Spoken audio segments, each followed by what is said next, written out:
Welcome back to today's episode of the Hard Truth Podcast. Today, we're having a little bit of a relaxing day and just kind of talking about what the hard truth is to all of us and kind of the stories of how we got to where we are today while giving all the glory and all the praise to our Father in heaven. I'm your host, Clay Lyons. Eli. Tyler.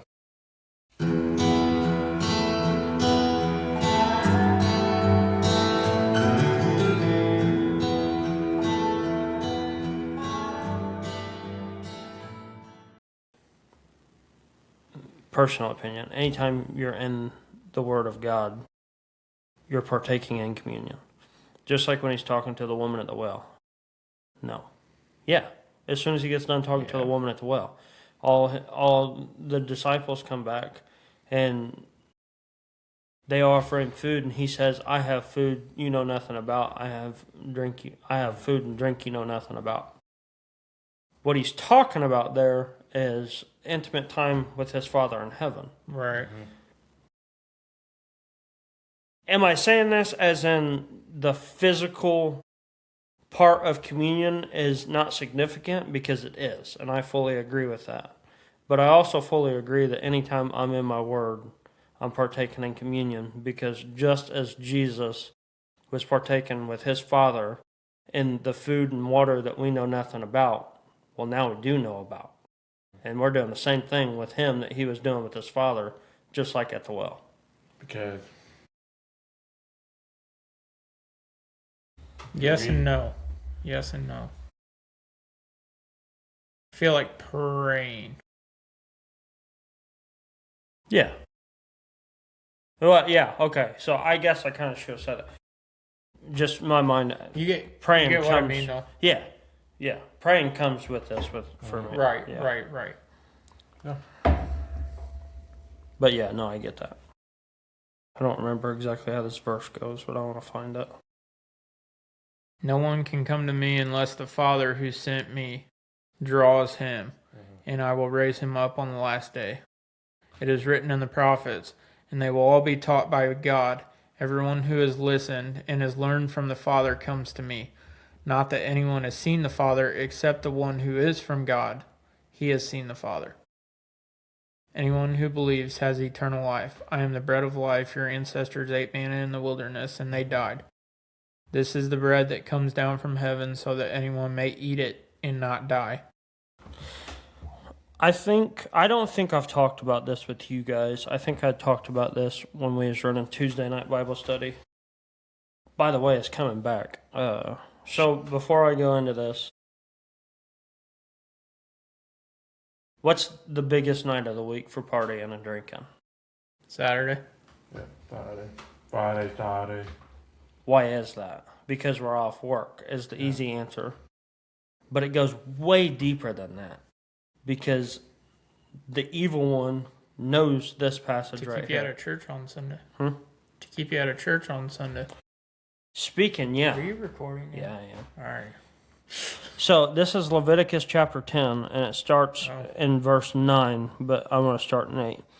Then the Lord said to Aaron, you and your descendants must never drink wine or any other alcoholic drink before going into the tabernacle.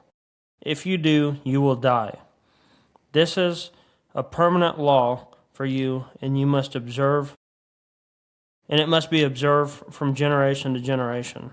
You must distinguish between what is sacred and what is common, between what is ceremonial, unclean, and what is clean.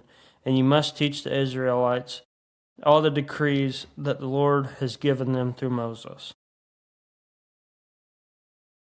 Technically, when you go out drinking on Saturday night, and then you come in, which God's all-powerful, He's going to do what He wants. He's holy. But according to this piece of scripture right here, what it's saying is, and I know it's in the Old Testament, if you go to the bar on Saturday night and walk into church on Sunday morning, you will get absolutely nothing from it. Yeah. Your ears and your eyes will not be opened. You know, I remember hearing him that he would drink and he'll show up at church with hungover, thumping, but he did change his life for better. Well, and that's why I'm saying Oh, yeah. God is God. He's gonna, and I also so to kind of prove my point, what I'm trying to say right there, because I don't really have words today for some reason. I watched a video today of Philip Anthony Mitchell, actually, and he's got a huge problem with people who are doing online ministry right now. In a way, I agree, because there are a ton of people who are already famous in the internet world, and they are leading people astray because they're taking this and twisting it into what gets views. They don't care about actually spreading the word. They're just taking it and twisting it. But he also said along with that, he said, if somebody gets saved on a Monday and starts a ministry on a Wednesday, he said, I rebuke you. Mm-hmm. He said, if you get saved in May and you start a ministry in June, he said, I rebuke you. He said, you haven't lived, you haven't learned. There's no possible way you could start a ministry. I love Philip Anthony Mitchell, and I'm not going to quit watching him. I love what he's got to say. But by him saying that in particular right there, you're putting a label on God, what he can and can't do. Yeah. Am I taking a little bit of offense to that? Maybe. Because I got saved, and 2 weeks later, I started my own online thing. I'm not doing it for my convenience. You're doing it for Jesus. You're doing it for God. Yeah, and I feel like he's lit the way for me the entire time. And I've never tried to take this and take it out of context with anybody. And the thing is, when you mention when I take a piece of it, okay, like say in John, he said Jesus said he's the bread of life. They say, all right, Jesus said bread of life. He'll probably twist it, but if you read it, and you read it before he said he's the bread of life, why he's saying it, what he's talking about is, and then after he said, I'm a bread of life, he'll give you why this and this. Yeah, I get that, really. Yeah. I think you're fine. You're not trying to take things out of context. You're not trying to... You weren't doing it trying to get 1 million views. I lost friends and family. At least I don't think so. Right. Doing it to glorify yourself. Glorifying God. It's the right way. I mean, like this, okay.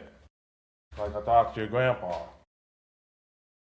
God's gonna use someone to get you. If he doesn't, he's gonna keep going, till the day you die. And I'm thankful for my mom. She told me I have an anger problem. If she don't think it's working, I need a new implant. And we talked about it, And she said, well, this might be different. I got baptized before I got my right ear. And here he is. 2008. I might be off. Almost 20 years. That's wild. Wow. Of course, I was a young kid. I was just going into teenagers. Don't even know how it is. Go to high school, you drink, you do crazy things. Last year at 22, 23, I wasn't with God. I would go to church some days, but I wasn't listening. I quit working 2 weeks after. I went through 3 implants. My second one would last longer. And my mom she always told me this. We don't know what our purpose is. And she said, God's not doing it just to make you feel worthless. So it's like Book of Job. For some reason, I live my... The reason I love Book of Job, he had faith. Yeah, his friend trying to get him, trying to turn against God. His wife. His own wife tried to get him. Yeah, he did. But he didn't. That's why I love Book of Job, because he gave me reason. So I talked to Mom. I said, maybe I can get baptized again. What do I have to lose? Right before that, I quit drinking. So I slowly quit talking to people. That's not good. Soon I got baptized. I found you guys. I found all of you. I found all of you guys. I got men group. My cocaine implant's working. I got close with God. Yeah, I sin every day. We all sin. But by the end of the day, we repent. if God, like you said, God can do whatever He wants, and Not whatever we want, whatever He wants. yeah, whatever He wants. Yeah, yeah. But if someone says God can't do that, then they're wrong. Because if you read the Old Testament,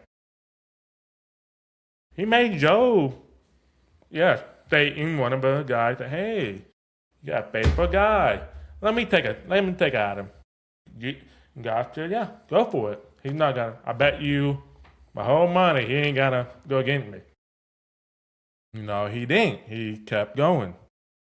To me, I kept going. I found God. I'm starting to understand more. I mean, I don't. You don't think me. Like, if you asked me 5 years ago, I think you got, all right, cool. You got a bunch of crazy people. Yeah. I just told my boss today that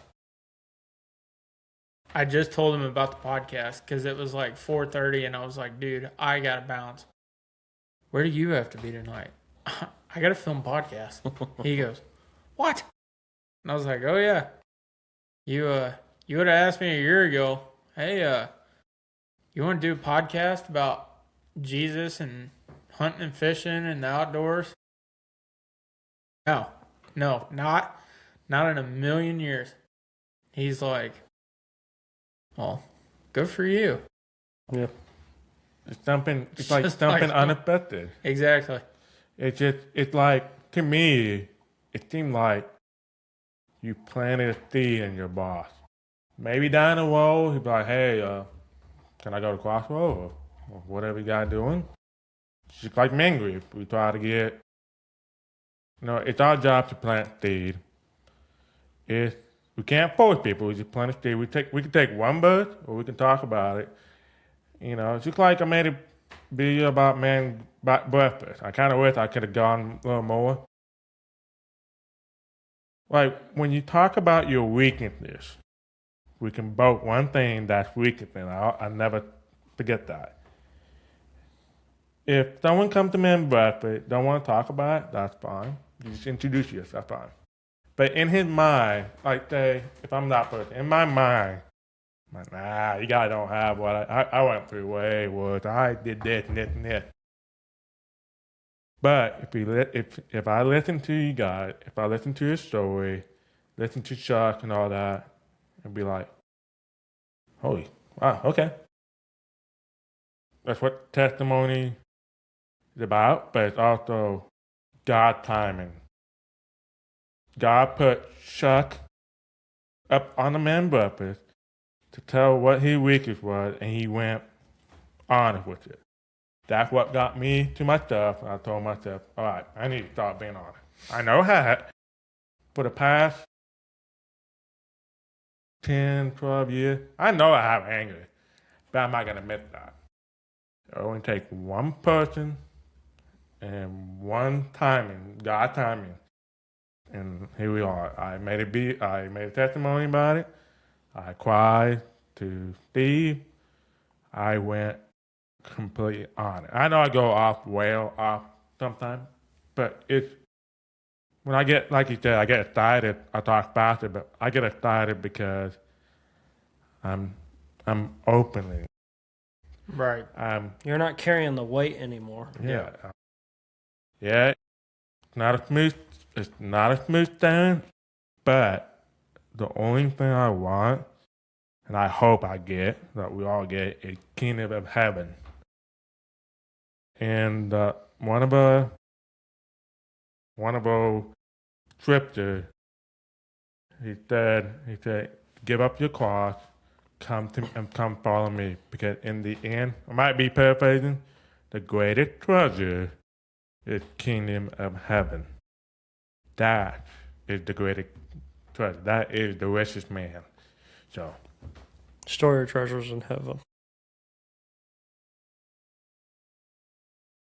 I've sat with you guys I've been sitting with you for what, 9 weeks? 10 episodes. Yeah.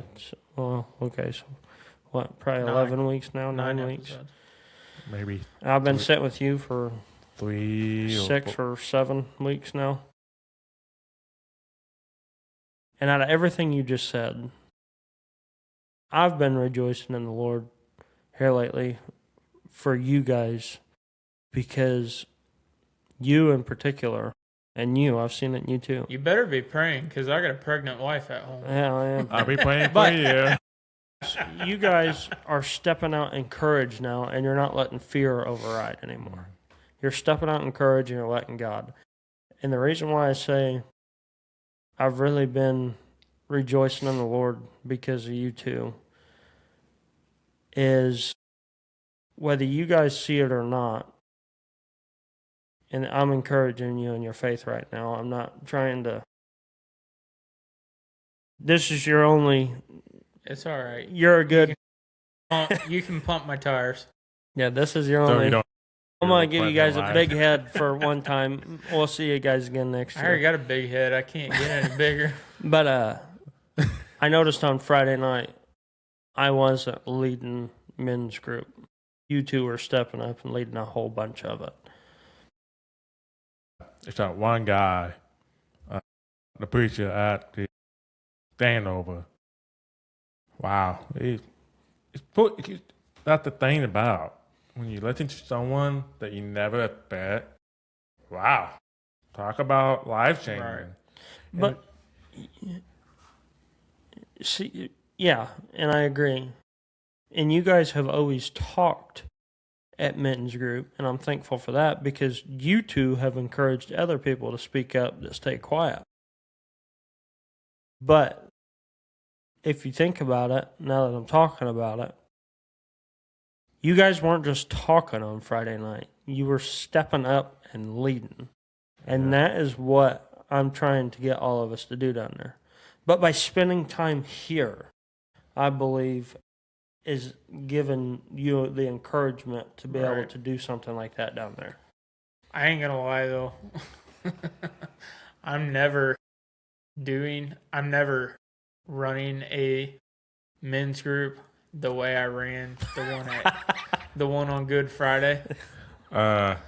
It took me a full week of, I would get off work and I would try to leave work early just so I could get home and sit down and try to plan this out and study. And I'm going to be completely honest with you, and I know exactly what you're talking about. When I wrote my first sermon, I spent 3.5 weeks on it. I had it done in the first 3 days, and then I just over and over and over and over and over again. I deleted it twice. Yeah, so 13 pages worth. Deleted it twice. Whenever I make a video about men group, this and this, I would film it and I would watch it. I'm like, nope. I did it like 100 times. I look up, and then I like to go outside to nobody there. Right. But I was watching video. I was doing, all right, hey, guy there. Then something coming down. I'm like, okay. I look at him, I'm like, oh, just a bird. Oh, dang it. Speaking of that, it was kind of crazy when I was talking to your grandpa about my cochlear implant. That year, when I had no implant, when I took it out, you changed your life for good at that time. And believe it or not, whether you see it or not, after seeing you turn your life for good, it actually gave me confidence. So, all right, I can do it, And then I got a hold of you. When I got baptized, you gave me this woman verse, and nothing separate from God. It's in the Book of Mormon, and you gave me that when I went to baptize, and I tell you what, I mean, if it wasn't for you seeing your life change for good, we know what happened. And that's how important brotherhood is, because I still remember, before me and you was together all the time, I still remember every single conversation we had about when your implant failed for the second time. This is how much I remember. I was sitting at the stoplight in the semi You text me at like 8 o'clock in the morning. I was sitting at the stoplight at the top of the hill in Lebanon on Route 50. And you Snapchat it. You sent me a text on Snapchat. And you said, I'm going to do it again. Now, I remember it perfectly. I remember the day. I remember it perfectly. But that's how important it is to have a band of brothers around to constantly be encouraging each other. Because of what God did to me, look what God is doing to you. And because of what God is doing with us here, look what God is doing and turning you two into down there. I do want to say there is no doubt, undeniably, that God is working in men's group in this, because I remember in September of last year, men's group, Clay goes, hey, I didn't catch everybody's names, and you passed out those little Jesuses. Mm-hmm. And Clay goes, oh, that's Skylar. He goes, he said he was terrified to death to speak, terrified to talk at men's group. I guess you had told Clay that. Yeah, I did. He goes, and he got up and said, I was telling your secrets. he got up and, sorry, I ain't trying to throw you under the bus here. No, he don't care. I don't. He goes, But I go, well, he got up and said quite a bit. And just, look at you now, dude. Yeah. Look at you. Like, there is no doubt that God is using you. You showed up to that very first September 9th. You showed up to that first men's group super early. Yeah, I did. But you texted me. When isn't he early? Yeah. Let's be honest. I came in 5 minutes early, okay? Just to clarify. He said 5 o'clock, but hey. I got here at 5:20. But I mean, that's recent, and that's something to talk about too. You texted me for 2 days before we had that first men's group. And you are a nervous wreck. Oh, yeah. It was everything we could do just to get you there. The same thing with church, too. I was like, when you asked me, what was it? It was October. We had some bonfire or something. We were talking. Brandon Whitty was there, your dad, and a couple other people. And you said, hey, Tyler, I would like you to come. And I said, I don't know. I said, it's like being married. I don't know if you want me to leave church, you know? And I tell you what, when I came to your church, I seen Eli, your dad, Nick, and all that, and listened to you guys worship, and seeing people go up to the altar, and I asked you a lot of questions. And of course, my first question was, can I wear a hat? Mm-hmm. And Josh like, well, Clay, wearing a hat, you know? And then I said, hey, let me go back to Kim Manny, I'll think about it. So I went to Kim Manny's church, and I looked at my mom and said, hey, I'm sorry. This church is awesome. Crossroads. Right. It got my heart. And for you guys to watch, if someone invited you to go to this church, just do it, because you never know. And another thing about church is, okay, say I go to this church, I don't feel like it's working. We only did small. We only had like an hour. Most church does an hour, if not longer, if we do baptism. But if you feel like your church not doing it, and you were like, well, I quit going to church because of that. Well, don't be afraid to go find another church. Like, you're wrong, because they're not all the same. Yeah. Go find another church. Because not all churches are like that. It's just like Christian. Exactly. You got two different Christians. You got one like, hey, you can't have tattoos. Then you got a different church like, hey, what's up, man? You got crazy hair? You can't smell purple or something? Go for it. We don't care. Yeah, I'm throwing you out on it. That day, I can't smell, but I can hear better, which is, I'm trying to figure out how that works. I never. What you said is important too. If somebody invites you to church, Josh Tellefson taught me this a long time ago, and it's something that I absolutely live by now. Name drop. Yeah. When you don't want to show up is the exact time you need to show up. Mm-hmm. There's a reason why. You might be excited about it a week beforehand. And Skylar's a perfect example of this now that we're in here talking about this. Say Josh is the perfect example, too. Yeah. Story. Before our first men's group, a week beforehand, when we made the plans, Skylar was excited as all get out. 3 days before, it was a constant battle for 3 days, just trying to get him to show up. Yeah. But just like we just talked about, he showed up. When you don't want to go is the exact time you need to be there. And there are no coincidences. We will be having man breakfast. Oh, wait. Never mind. After. Actually, we'll be having Mother's Day breakfast. The men will be serving Mother's Day breakfast May 9th. Oh, okay. Isn't it 10 to noon? I don't know. That's not really. It's just like just show up at Crossroads in between sunrise and sunset. There'll be people there serving breakfast. Well, when you say 10 to noon, that's more like a brunch. I think it was supposed to be that's like the brunch. Women's breakfast. Yeah. Women don't wake up in time for breakfast. So they created brunch. Well, women's always right. But to me, I just turn my ear off. Podcast is sponsored by Lambs and Lions Clothing Company. They have a wide variety of high-quality clothing and bamboo sets for the kids. They also have matching sets for mothers.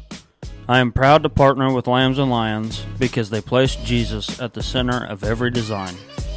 Check out the link in the description below and help support a company that is focused on Christ. Talking about all this, though, we can't talk about all the good stuff and not talk about the bad stuff, because for the last month, probably, all four of us, Jacob included, we've all been going through it, and we've all kind of hit this rut that we couldn't seem to get out of. And the rut is just as important as the high moments. And I can remember we said on a podcast, I think it was number 6. No, it was 4. When we talked about the parallel of the train tracks, and every trial has good and bad in it. Yeah. Oh, the straight line. Yeah. So we've, for some reason, not for some reason, I know the reason, we're all kind of in this rut right now, but we've all lost sight of the bigger picture. Mm-hmm. God is doing something with us, and we get to see little nuggets of it that we recognize. Oh, yeah. But we're failing to see the big picture because we're all worried about the rut that we're in. It's kind of like, I think you were Eli, was talking about anxiety or something. We fill our head with anxiety, all the bad stuff, the what if, not enough faith. But hey, God got this.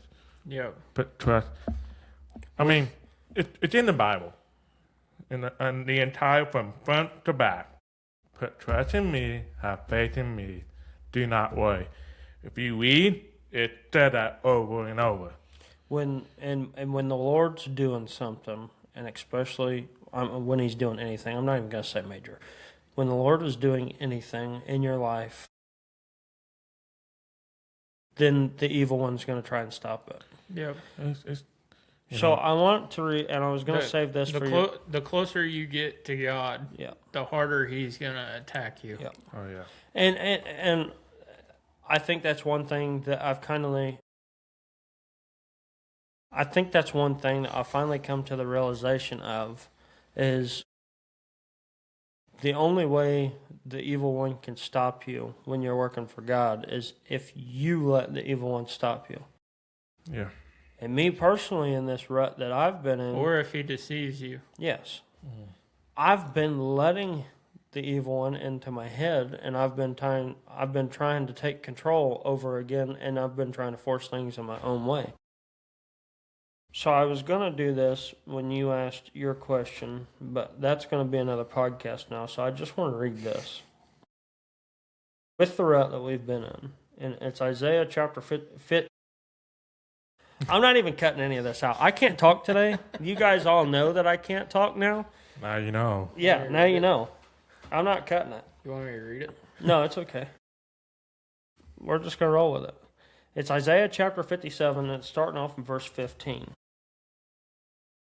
The high and lofty one who lives in eternity. Who is that? That's the exalted Christ, God. sitting at the right hand of God. The Holy One says this, I live in the high and holy place with those whose spirits are contrite and humble. Mind you, Isaiah is 20 years old, and he's foretelling all of this before Jesus even gets here. But he's talking about Jesus sitting at the right hand of God. I restore the crushed in spirit of the humble, and revive the courage of those with repentant hearts. For I will not fight against you forever. I will not always be angry.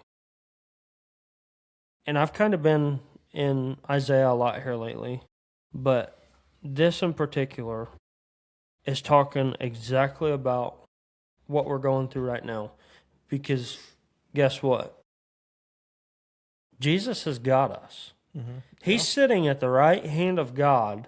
And in Isaiah chapter 57, when it says, I restore the crushed in spirit, not only is he sitting at the right hand of God, he's also sitting with us. With the oppressed and lowly of spirit. Yes. Yeah. And we just get in our own heads, talking about fat heads. Mm-hmm. You too. We get in our own heads. Not really. And I don't know about you guys, but there's been times in the past month where I'm thinking, why am I all alone? Why are you not? I am failing to see that he is right here with me in this rut. Yep. Mm-hmm. So I think that's just as important to talk about. We should rejoice and be glad in the Lord, because no matter where we are, what we're doing, or what we're going through, he's right there with us. Exactly. It's just for us to see that he's right there with us. No matter what kind of storm, if you're going through ankle deep water or a big old too stormy, I don't know if I said it right. Tsunami? That word. Yeah, he's right there with you, you know. Yeah. I think people fail to see that. Oh, I'm going through this. I'm this. Okay? I always tell them to. Jesus with you. They may not want to hear it because the devil's right there at the lowest end. You know, just like kind of planting the seed. Hey, you're not alone. I dealt with loneliness for a long, long time. I mean, yeah, it might be a little too personal, but I do live with my family. There's a reason for that. But, yeah. But, I like the disclaimer. The what? The disclaimer. Oh, yeah. Dale, no power tools. But Ma, the meatloaf. But yeah, I feel lonely. Even if my parents there, I still feel lonely because right. You know. But you gotta keep telling yourself. Not like when you wake up in the morning or you're heading to work. It's every minute. Jesus with you. That's why I carry this, and I always carry a lot of stuff, but I also carry the cross. This is for my anger. It reminds me if somebody's trying to make me mad or trying to annoy the crap out of me, sorry for the crap, I'll just grab this and pray on it. And I'm surprised it haven't turned black because a wood would catch on fire. But I always carry this with me. When I go to work, I put these two on my desk so that I remember what I'm doing. I mean, here's the thing about it. I pray more. I didn't realize that a couple weeks ago. And also, I'm also going to be doing testimony tomorrow when you talk about it. Yeah, a little nervous. But here's the disclaimer. When I went and got baptized, my preacher at the time said, well, he always liked to ask questions. Why are you getting baptized? And I said, well, I have nothing to lose because I want to get my ear back. He looked at me puzzled. He's like, you're doing it for your ear? I'm like, yeah, because I got Bible study with my right ear. He's like, that's not the answer. Yeah, it's a problem. You got a problem, but that's not really the answer. You're giving your life to Jesus. And I remember it clear as a day. I was like, okay, whatever. I'm getting baptized, whatever. When I would go last 3 days, as I was going over my testimony, it's just, I had a ha-ha moment. My preacher was right. You're giving your life to Jesus. Just like in the early Old Testament. You may not understand it now, but later you will. Like I said earlier in this video, not only I have an implant that's working, it will be a year and 2 months. I got a brotherhood. We got a man support. We got a man group. We got man breakfast. We got a crossword that working together. We're praying. We got a podcast. We open our eyes, you know. And last 3 weeks, like you said last month, we had really opened our eyes. Take a while, you know. But yeah, that's what it's about. I ain't gonna lie. So that's kind of why. And going back to what you said earlier about really feeling in a rut right now, that's why I fasted this week, just out of nowhere. I was trying to pray, and it just felt repetitious, and it didn't feel like my whole head was in it. Like I wasn't talking to God, I was just asking him for things. And I'm like, no, this ain't. And I had that realization that I'm like, dude, I've probably been doing the same thing for like 2.5 weeks now. Just of this like half-hearted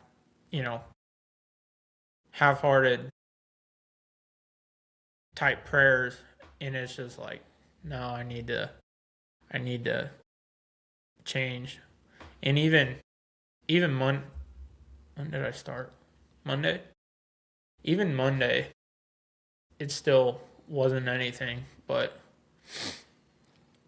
by yesterday, like, I think I talked with God the majority of my day, like just talking to him like and I wasn't even hungry, so it wasn't even like I was praying to take my mind off things or anything.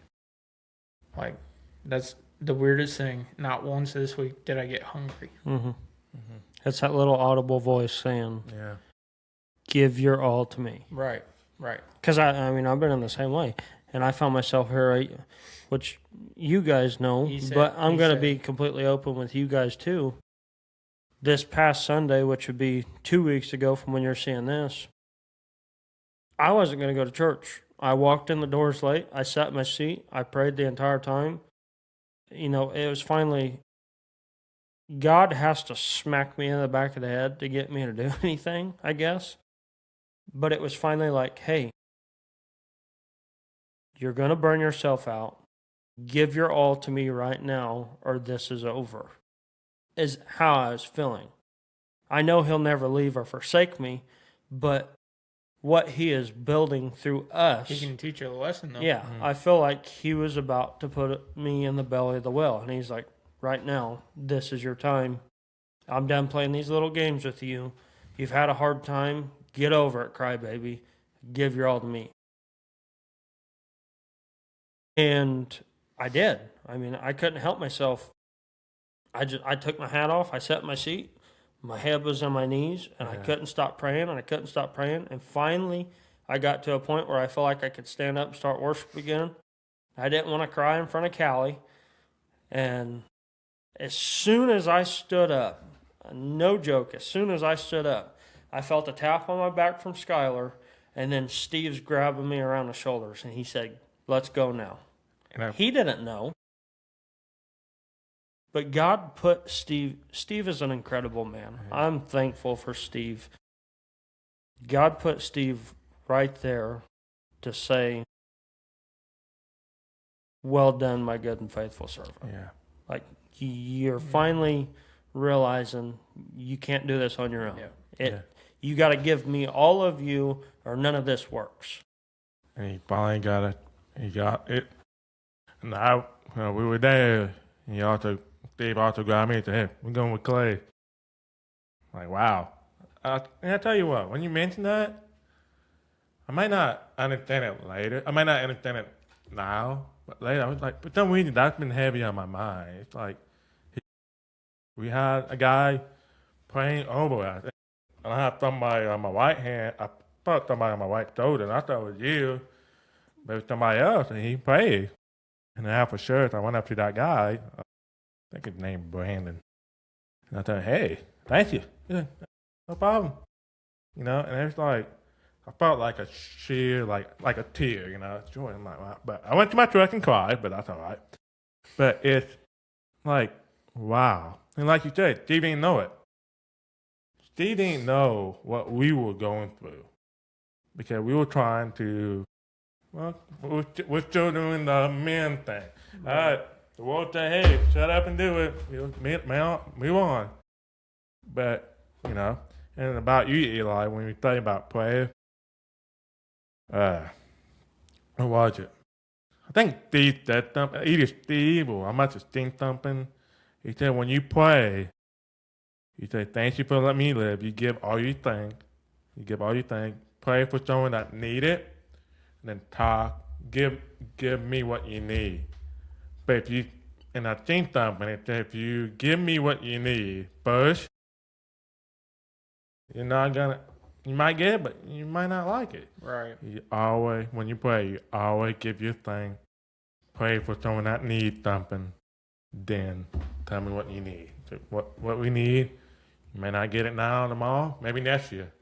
And I'm still praying for you, might get you a bubble wrap for your baby shower. Appreciate it. Cause I know Winchell threw something at you, so ooh, sorry Winchell. Just don't hit me. I'll give you an egg. It's not the first thing that's gotten thrown. It surely won't be the last. But yeah, I am a fallible human. But I still pray for you guys. I pray for some random every time I go to town, when I go to work at night, or anyway, I see someone walking down, or somebody in the car, like, why are you driving fast? I have roadways. If you're gonna go 30 over the speed limit, what is wrong with you? You should have went a little early, but I didn't know. But it's maybe they're going somewhere, I don't know that. So I pray for that person. That's why he's early all the time. No. He leaves when he's supposed to. He just drives like Ricky Bobby. Well, if I drive like Ricky Bobby, first or last. Well, I'm more like Dale, shake and bake, but yeah. Actually, I feel like we'll like shake and bake. You mean Cal? Yeah, whatever that dude is. Bobby and Cal. Cal, yeah. Ricky, Bobby, and Cal. Okay. Shake and bake. We're all out of time for today. You gotta shake it before you bake it. Hey, can we do that in a podcast? Hey, shake and bake. Hey, no, okay, not mine. You gotta shake, and you gotta bake. Shake and bake. Shake and bake. Man, we need an oven for this. We'll see you guys next week. Shake and bake. Sorry.